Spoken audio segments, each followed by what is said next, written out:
My daughter looked me straight in the eye on her birthday and said, "Maybe sit this one out, Mom." Then she threw a party in my house, without me. I didn't cry. I didn't beg. I went to the kitchen, made my tea, and watched them celebrate like I was a ghost. But I didn't disappear. I stayed, silently rewriting the rules they thought they controlled. And that was just the beginning. Before I continue the story, please subscribe to the channel and leave a comment letting me know where you're watching from. The sunlight filtered through the blinds in narrow stripes across the kitchen tile. It was the kind of morning I used to love, warm, steady, filled with purpose. September always held a quiet joy for me, especially today. For 17 years, I woke early on this day to make her favorite breakfast: blueberry pancakes, crisp turkey bacon, and fresh squeezed orange juice with a strawberry on the rim. It was our thing. I rubbed my hands together for warmth, though the house wasn't cold, just still. I reached for my phone to check if she'd sent me one of her usual "Love you, Mom" birthday messages. Maybe a plan to meet up, even briefly. Instead, there it was, a single text. "Hey, Mom, maybe sit this one out today. It's just friends this year. Hope you understand." The silence after reading it was louder than the coffee maker sputtering to life. I stared at the screen, blinking like I could wipe away what I saw. "Hope you understand." That's the kind of line people say when they don't actually want you to understand. They want you to disappear without protest. And for a moment, I just stood there. The sun streamed in, but I felt like I'd stepped into the shade. She'd removed me from the birthday group chat. I realized it when I scrolled through my notifications, hoping maybe there was another message, something that made this morning make sense. But the group I'd been in for years, where we'd planned surprise cakes, gift deliveries, and goofy videos, it was gone, like I'd never been part of it. My thumb hovered over my Facebook icon, and I tapped into my memories. Last year's pictures came up. There we were, arm in arm, her face leaning on mine, cake frosting on her nose. I'd believed that smile. God help me, I believed that smile. But no message followed the one she sent. No emoji. No promise to make it up to me. Everything about this was intentional. I still made breakfast, out of habit mostly. Set the table like I always did, one plate for her, one for me. I folded the napkins and placed the silverware just so, poured the orange juice and cut the strawberries. My hands moved like muscle memory, but when I reached for the second plate, something inside me caught. I placed it down, then picked it back up, then put it away. One by one, I put everything back. I stood at the breakfast bar, fingers wrapped around a mug of coffee I never drank. I watched steam rise and vanish. My eyes blurred, not from the heat. The film reel in my head played old scenes, her squeals as a child when she saw the stack of pancakes, the way she'd hug me so tightly it hurt. I never thought I'd miss those bruising hugs, but here I was, bruised differently. Laughter floated from the neighbor's yard. It was bright, free, like music I couldn't join in. I glanced out the window and saw the Johnsons setting up a party table. Their youngest, Caleb, was turning 7. His little voice rang out in joy as balloons bounced in the breeze. I opened the door and stepped onto the porch. Caleb spotted me and waved with both hands. I smiled and waved back, careful not to let the tears fall. Not where anyone could see. I watched their joy from a distance, feeling like I was outside looking in, on their yard, their family, their warmth. When did I become optional in my own family? I walked back inside and moved through the house as if it belonged to someone else. My feet made no sound on the hardwood floor. The walls were decorated with family pictures, many of them I'd hung with pride. But they all looked like museum pieces now, part of a history I no longer lived in. I opened a drawer in the hallway. Inside were birthday cards, handmade ones with crooked hearts and glitter. To the best mommy in the world, one red and purple crayon. Another, from her teenage years, said, "Thanks for always believing in me, even when I'm a pain." I picked one up and held it to my chest. The house was mine. My name was on the deed. But today, It felt like I was squatting in my own life. I whispered into the quiet, "I own this house, but I don't belong here." I sat in the front room, the one with the blinds I always kept slightly tilted. They'd once filtered sunlight into warm stripes across the floor, but now they were my veil. Through them, I watched cars line up outside, doors swing open, girls in bright dresses stepping out, laughing, balancing gifts and balloons like they had every right to be here. And they did. If you asked Zinnia, she had thrown herself a birthday party. In my house, without me. No one knocked. No one even glanced toward the windows. It was like the house had erased me just as easily as my daughter had. I moved to the kitchen, needing something to do with my hands, anything to keep me from trembling. I filled the kettle and turned the knob. The shrill of it was the only voice that acknowledged me that day. Zinnia walked in briefly, wearing a pink sash that read "Birthday Queen." She didn't smile. Her words came quick and low, like an order given through clenched teeth. "Mom, please stay upstairs. Don't make this awkward." I nodded, not because I agreed, but because I didn't trust myself to speak. The kettle screamed behind me as I turned away. From the top of the staircase, I could see the party take shape. My dining room, my space, now theirs. Paper decorations draped over the chandelier, the family table filled with drinks, cupcakes, laughter that belonged to strangers. No photos of me on the walls anymore. Only Zinnia and her carefully curated joy. A toast was made. I couldn't hear the words, but I saw the glasses raised. Smiles aimed in every direction except up. Mireya, who came on Fridays to help clean, was working today too, probably as a favor to Zinnia. She caught my eyes briefly and gave me the smallest, most sincere nod. She knew. That was when I left. No words, no door slammed, just me, my purse, and my footsteps out the back. I didn't even think about locking up. Why would I? I was the one being locked out.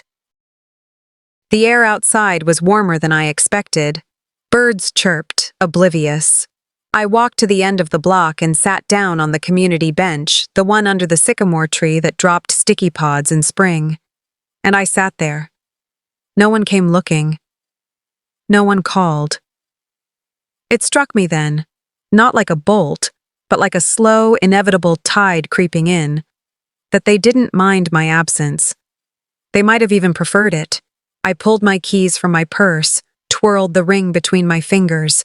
My name was etched on every legal document tied to that house, from the deed to the tax receipts. "They want the house," I murmured, "not the mother." And that was when the first real break occurred. Not in my heart, that had cracked before.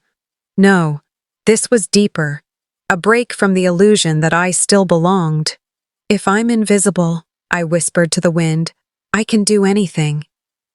The sun was starting to dip behind the desert hills, its amber light stretching long shadows across the sidewalk as I walked. Chandler had always been too hot this time of year, but tonight the warmth felt distant, like I'd been wrapped in plastic, untouched by the world. My footsteps echoed through the neighborhood park, past kids playing tag, couples grilling burgers. Laughter rang out from patios, twinkling string lights already glowing in anticipation of dusk. It should have felt festive, but all I could feel was the hollowness of the day clinging to me. Zinnia used to love birthdays. I'd spend weeks planning her parties, handmade banners, themed cakes, even magic shows when she was 7. I remember one year she insisted on a garden fairy party. We transformed the backyard with tulle, glitter, and wings. She'd twirl in her dress, pink frosting smeared on her cheeks, eyes wide with joy as I carried her inside at bedtime. That little girl lived in a world where I was the sun. Now it was like I'd become a shadow she was trying to outrun. I kept walking, past fences lined with balloons, neighbors celebrating something, probably someone's birthday. I wasn't invited, of course, not just to those parties, but to any life that felt warm, expected. By the time I reached the end of the block, the ache in my feet mirrored the one growing in my chest. Back at home, I sat on the couch, feet tucked under me like I used to when waiting up for Zinnia after prom. I opened the old wooden dresser in the corner of my room. The drawer hadn't been touched in years, not since Silas and I packed away our home videos when DVDs became outdated. There it was, a USB drive labeled in my handwriting, shaky from age but still neat. Zinnia's 4th birthday. I hesitated, then plugged it into my ancient laptop. The screen flickered, and after a moment the video began. The image was grainy but unmistakable. Zinnia, in a yellow party hat, ran across our old backyard, arms outstretched. She collided into my arms and we both tumbled into the grass, giggling. Her tiny voice squealed, "Mommy again!" and I lifted her up, spinning. Silas was behind the camera, chuckling. I didn't realize I was crying until I felt the wet on my cheek. That was the last time she hugged me like I was the center of her world. The video played on, and I watched it as though peering into a life that once belonged to someone else. A version of me who was younger, hopeful, unaware of the erosion that would follow. My voice in the video was bright, strong. Zinnia's eyes sparkled at every silly joke I made. It wasn't performative. It wasn't forced. It was love, pure and visible. And then, just like that, the screen went dark. The file had ended. I stared at the empty black screen for a long time. My reflection stared back. Older, wiser, lonelier. That little girl would have never done this to me, I whispered, not accusingly, but like someone naming a loss. I closed the laptop and reached for the USB, turning it over in my palm. I didn't feel angry. I just felt done with pretending the past could somehow fix the present. I deleted the file, not out of rage, but because I needed to stop anchoring myself to a love that no longer belonged to me.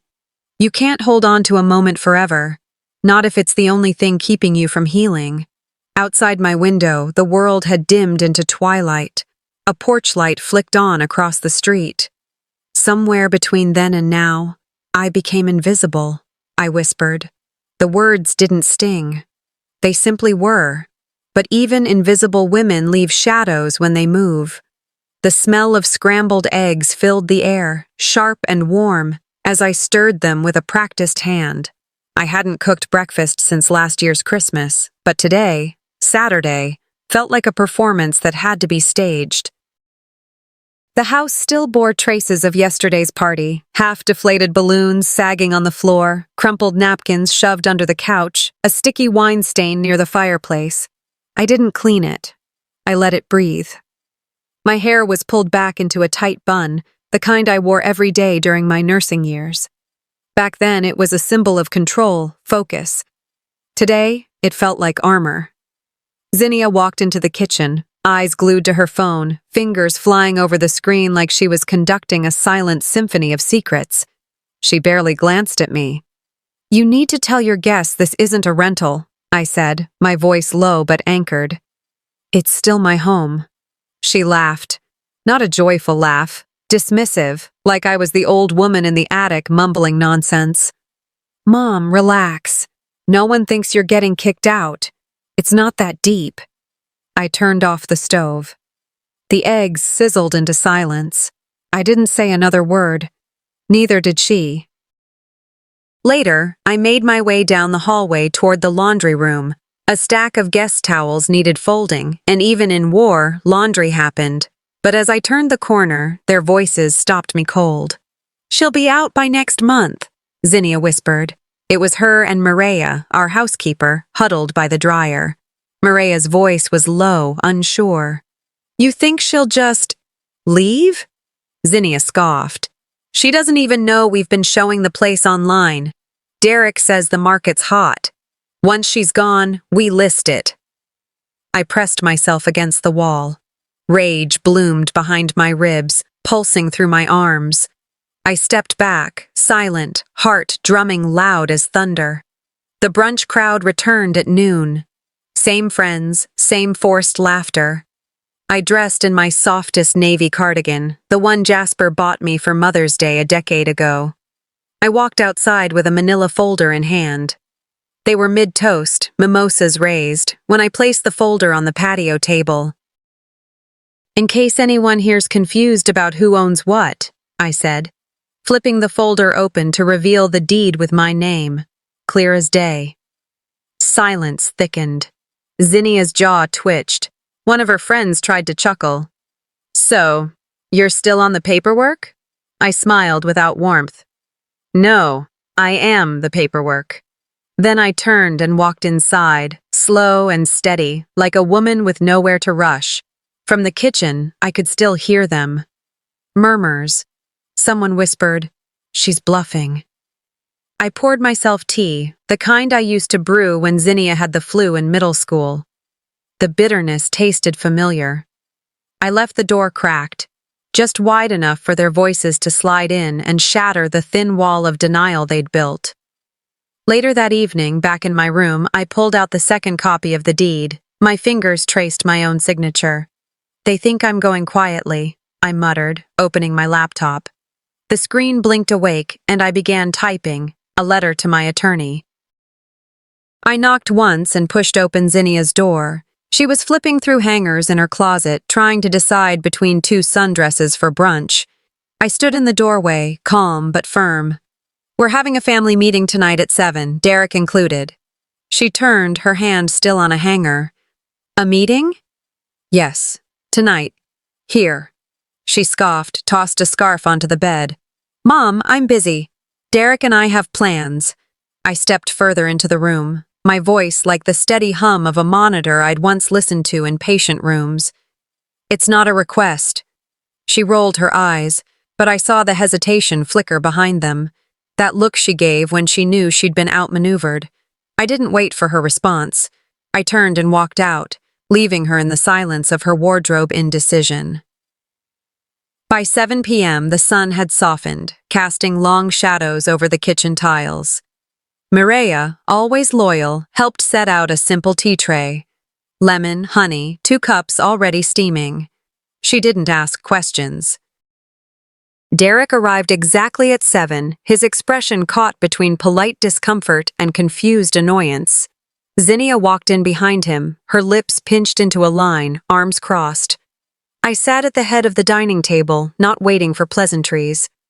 I wore my old navy blue scrubs, clean, pressed, symbolic. A reminder of who I was before I was labeled as in the way. "Thank you both for coming," I said, folding my hands.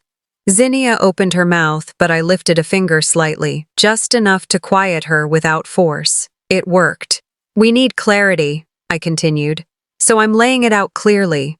There are no landlords here, no tenants, no charity cases," I began, unfolding a paper with financial breakdowns.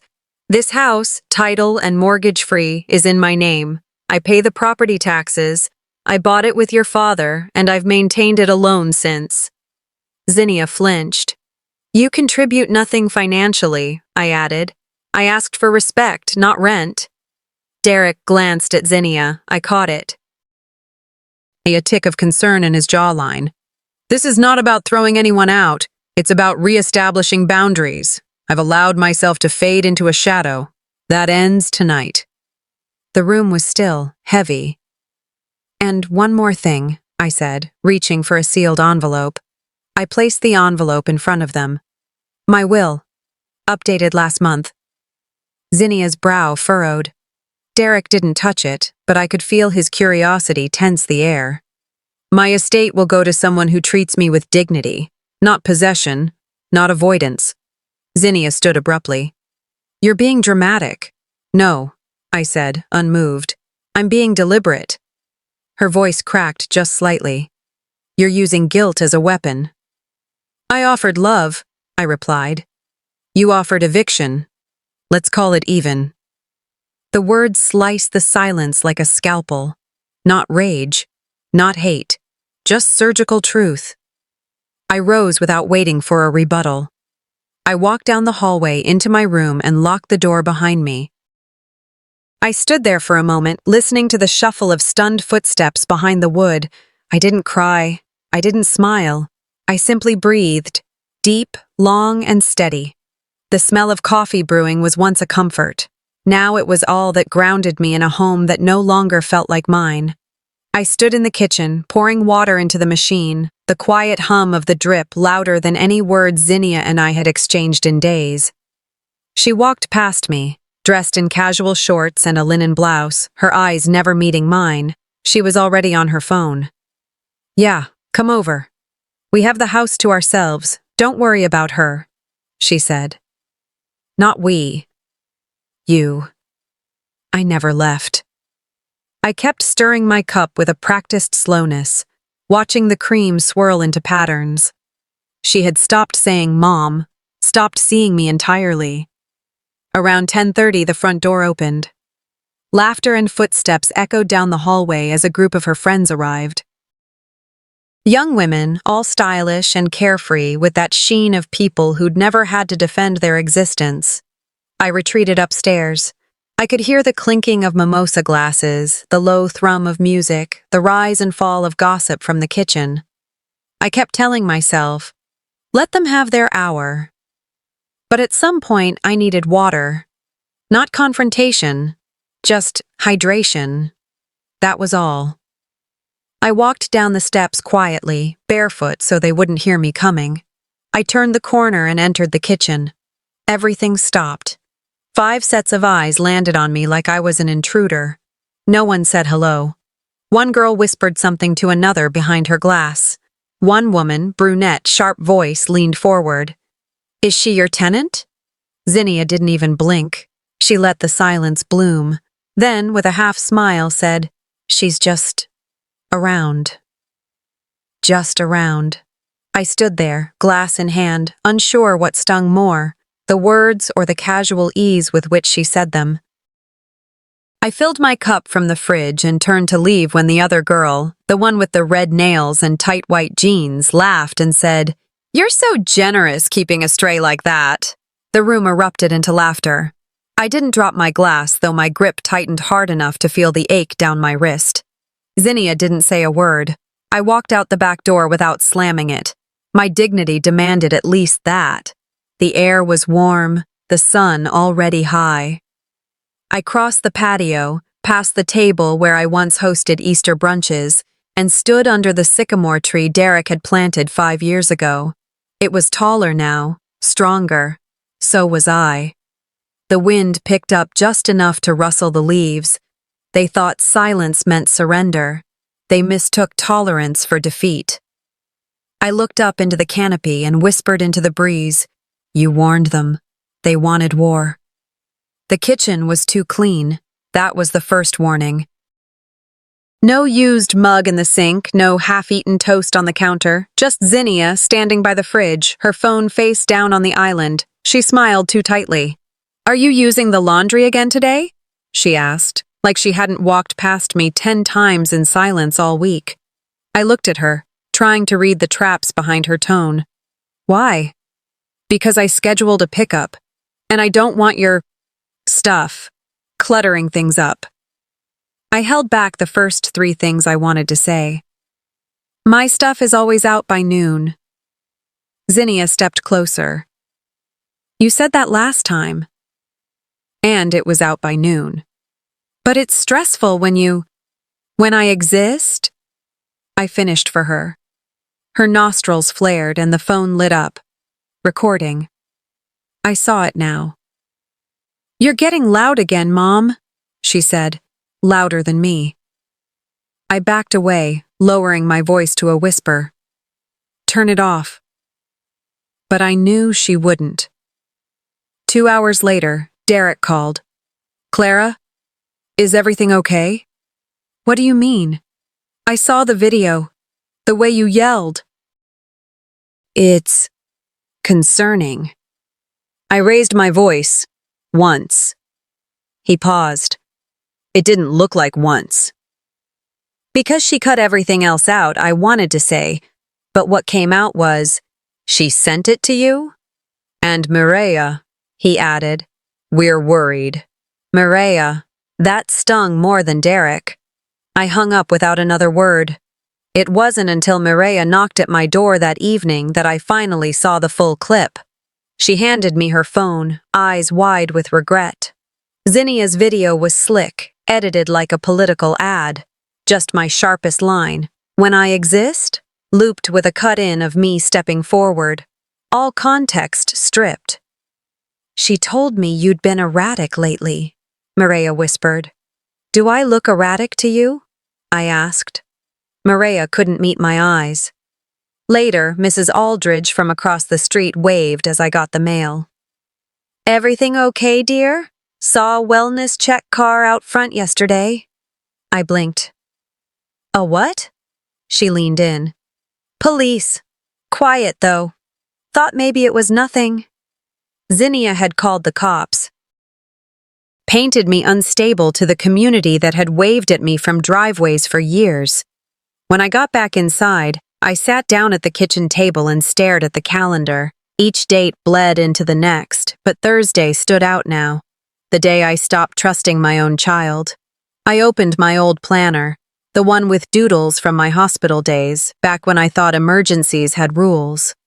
"If war is what they want," I wrote, "they'll find out I've fought before, and I don't lose." I should have known something was off when Mireya hesitated before knocking on my door. She looked pale, her eyes unsure. "You might want to be downstairs in about 10 minutes, she said quietly, glancing over her shoulder. "They're planning something." I didn't ask for details. I didn't need them. I walked into the family room slowly, deliberately. They were all seated like it was a courtroom. Derek on one end of the sectional, Zinnia in the center, flanked by her two close friends. Mireya stood by the corner, pretending to arrange cushions but watching everything. It was all laid out too neatly to be spontaneous, a faux intervention. "Clara," Zinnia said, using my first name like I was some patient being admitted. "We're all here because we love you, but your behavior has become difficult." I didn't sit. I didn't blink. I just listened. She unfolded a paper like a prosecuting attorney. "We've noticed increasing emotional instability, hostile behavior, refusal to communicate, and controlling tendencies. It's affecting everyone's peace in this house." Her friends nodded in rhythm, like programmed puppets. I felt a slow simmer behind my ribcage. Not rage, not sadness. Something sharper. "Is that all?" I asked calmly. Silence. "Good," I said, and opened my purse. I took out a manila envelope and laid it on the coffee table. The room tensed. I slid the contents out. The original deed to the house, my name bold and unmistakable. The revised will. And the notarized affidavit of ownership. Everything. I looked straight at Zinnia. This house is mine, legally, entirely, and I can ask anyone to leave, today, tomorrow, or 10 minutes from now. Derek looked down at his lap. Mireya's eyes widened. One of Zinnia's friends coughed, uncomfortable. Zinnia's face turned a deep shade of red. "You're bluffing," she hissed. "Am I?" I held up the document without another word. She stood up, fists clenched. "You've always made everything about control.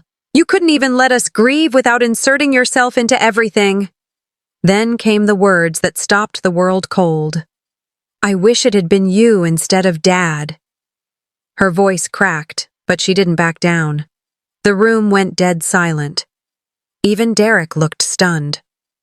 Her friends shifted in their seats, suddenly unsure. I didn't flinch. My hands didn't tremble. I picked up the documents and placed them neatly back into my purse. "Thank you," I said. "Now I know where we truly stand." And then I turned. I walked away without another glance, up the stairs, through the hallway, into my bedroom. I closed the door gently. No slamming, no yelling, just silence. One tear slid down my cheek, uninvited but not resisted. I let it fall. Then I reached for my old notebook and wrote, "They tried to burn me. Instead, I became the fire." Saturday morning arrived with a hush so deep it felt like the house had forgotten how to breathe. I sat alone at the kitchen table, my hands wrapped around a warm mug of coffee. The same table where accusations had flown like arrows the night before. Now it was cluttered with used napkins, an empty water glass, and the faint smell of wine someone spilled in haste. I didn't clean it right away. I let it sit, like a battlefield left untouched before the sweepers come through. Motherhood, I realized, was a silent surrender more often than not. But surrender had never earned me peace. And silence had only fed their comfort. That was my mistake, but mistakes can be amended. The sun pierced through the blinds, striking the tip of the coffee mug. I took a sip and began to clear the mess, one glass, one memory, one betrayal at a time. By 10 a.m., I called them into the living room. Zinnia arrived first, still in her robe, face guarded. Derek followed in socks, his hair a mess of guilt. Maria came last, folding her hands like she was waiting for a sermon. "This isn't a confrontation," I began. "It's a declaration." Zinnia rolled her eyes. Derek glanced at her but said nothing. "This is my house, always has been. But I let you pretend otherwise. That ends today." Zinnia scoffed. "So what? You're evicting us now?" "No. I'm setting terms. You are guests. Temporary ones. There will be house rules, financial contributions, chores, respect." Zinnia opened her mouth, but I held up a hand. "Not for debate." "If this arrangement doesn't suit you, I'll understand." The room chilled with her silence. Mireya nodded once, but her eyes flicked toward the hallway. She wanted to talk. We met in the laundry room, the scent of lavender detergent thick in the air. "I need to say something," Mireya began, voice trembling. I nodded. "I've worked for this family for 10 years. I've watched things shift. I didn't know how to stop it. I chose sides, Zinnia's side, because I thought it was easier. I was wrong." Tears welled in her eyes. "You never treated me like staff. You treated me like a person. I betrayed that." I didn't rush to comfort her. I let the truth stretch between us like a thread pulled tight. "I forgive you," I said. "But we don't go back. We go forward, differently." Mireya nodded, wiping her eyes. "Thank you for not turning me into one of them." Back in my room, I sat at the desk with a calm I hadn't felt in weeks. I wasn't mourning. I wasn't angry. I was awake. For years, I gave apologies like breath, for tone, for presence, for merely asking to be seen. No more. That evening, I taped a sheet of paper to the refrigerator. It was typed, double-spaced, and signed. Gellert Household Expectations, Shared Expenses Posted Weekly. All residents clean up after themselves, kitchen, bathroom, common areas. Disrespect results in written warning. 2 warnings, you're out. Guests must be cleared with the homeowner, me. No use of household items or property for personal profit unless authorized. Zinnia read it first, jaw tight. She didn't say a word. Derek skimmed it. Mireya touched it like a contract with moral weight. I stepped back and whispered to myself, "You can't demand respect if you're too afraid to claim it." I claimed it. The knock on the door was sharp, deliberate, not the kind that came from family or friends, but from someone who arrived with intent. I placed my cup of tea on the windowsill and moved toward the front door, every step heavy with the weight of recent days. When I opened it, there he stood. Daniel Monroe, my lawyer of 15 years, crisp in his navy blazer, a manila folder in hand. "Clara," he said gently, stepping inside as I moved aside. "We can begin proceedings. Florida property law is squarely on your side." I nodded, not trusting my voice just yet. He placed the folder on the dining table. Inside were documents that felt heavier than their paperweight, pages that spelled out what I'd resisted for too long. For the first time in weeks, I felt both vindicated and hollow. I hadn't imagined my life's quietest victories would carry such sorrow. Take your time reviewing, he said, eyes kind. No rush, but I'm here now, ready when you are. He knew this wasn't just about law. It was about lines drawn in love and stepped over by entitlement. The sound of the front door opening startled us both. Zinnia appeared in the hallway, shopping bag in hand, and stopped mid-step when she saw Daniel. Her eyes darted from him to the folder. She set the bag down slowly. "What's this?" she asked, tone clipped. "We're following proper channels," I said. My voice didn't rise. I didn't explain. I simply stood still as Daniel gathered his briefcase. Zinnia didn't respond. She just stared at the folder as if it had grown teeth. Daniel offered a polite nod and left through the front door, leaving behind the crisp scent of office paper and closing arguments. Zinnia remained frozen. But this time, she wasn't angry. She was afraid. The house was silent again. I moved to the living room, opening the folder. Daniel had color-coded the sections. Notice drafts, statutory timelines, financial breakdowns. The logic in these pages was a balm. It reminded me that emotional chaos could be answered with methodical certainty. Each page I flipped brought an odd sense of strength. I didn't need to scream. I didn't need to plead. The law, which once felt like a distant fortress, was now a bridge. One I could cross, not to flee, but to reclaim. I reached the signature page.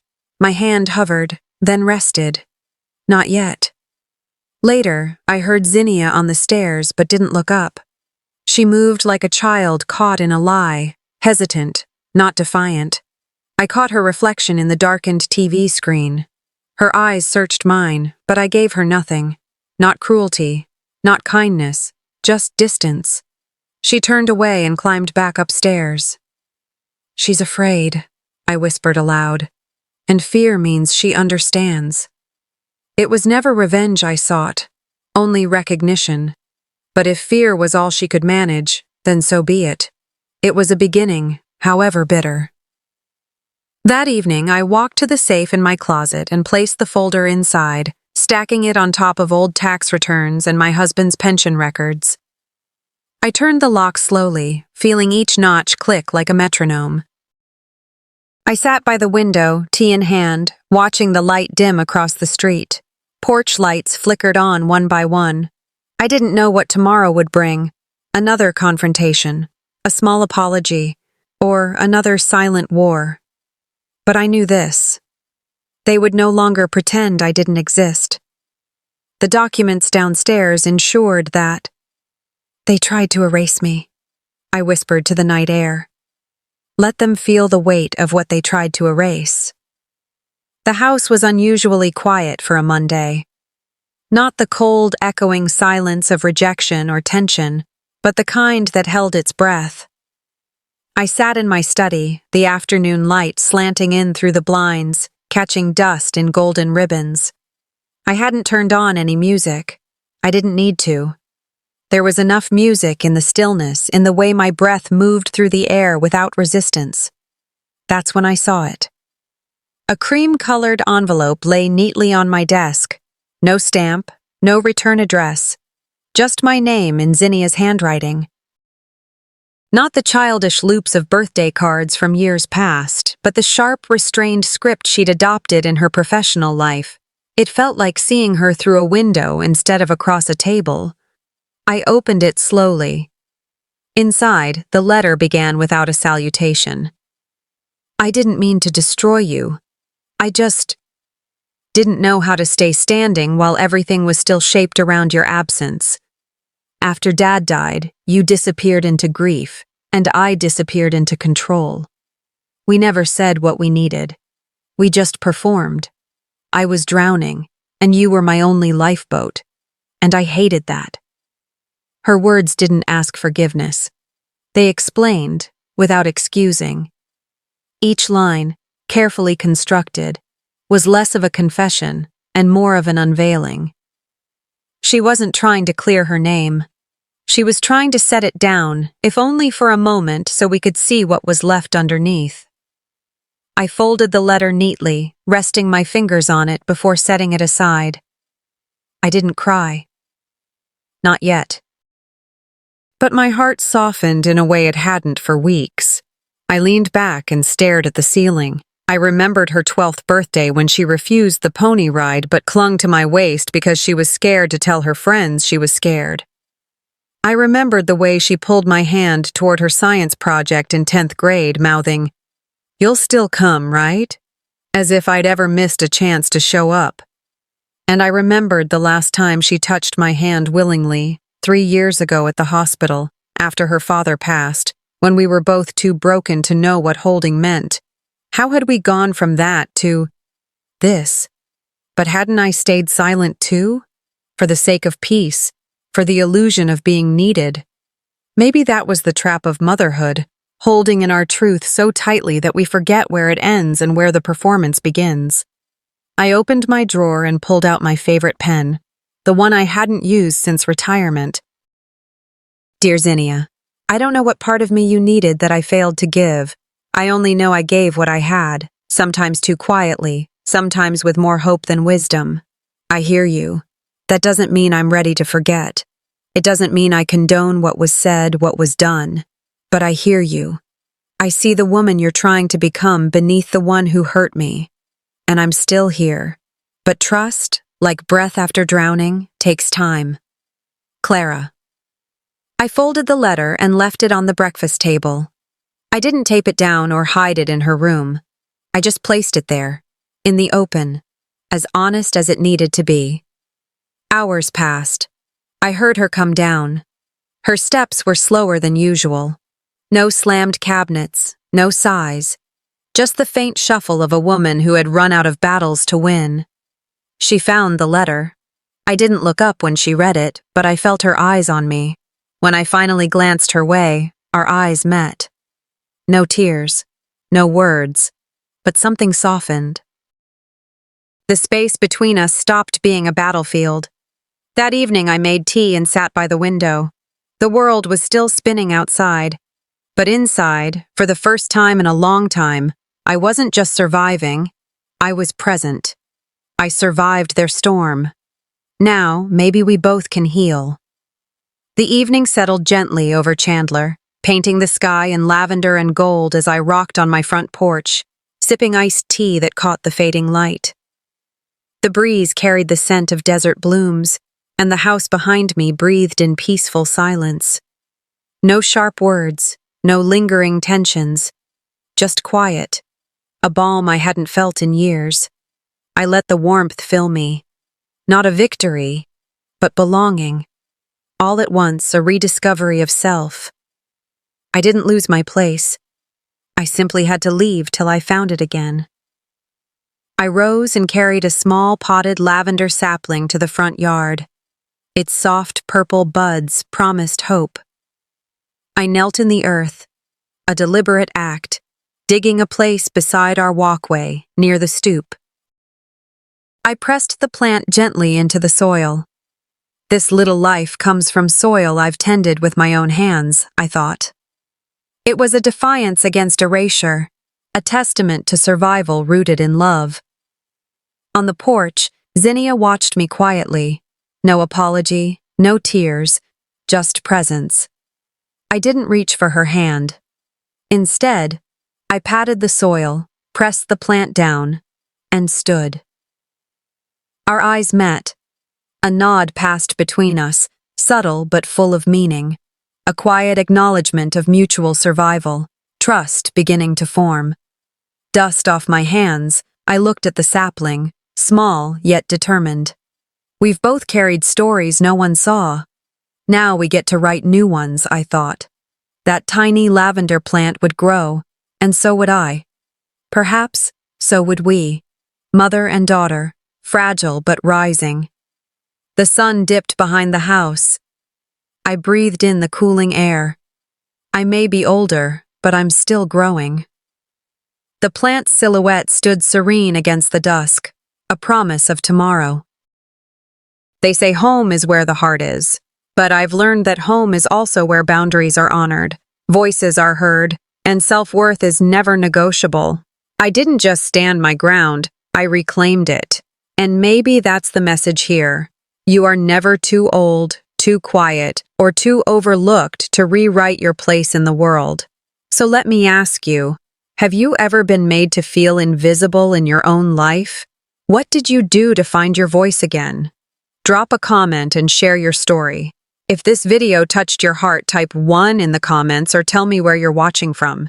And if it didn't resonate with you, I'd still love to hear why. Your voice matters here. Don't forget to subscribe to this channel if you want more true, raw, emotional stories that reflect the complexities of family, love, and healing. Hit that button, because the next chapter might just be yours.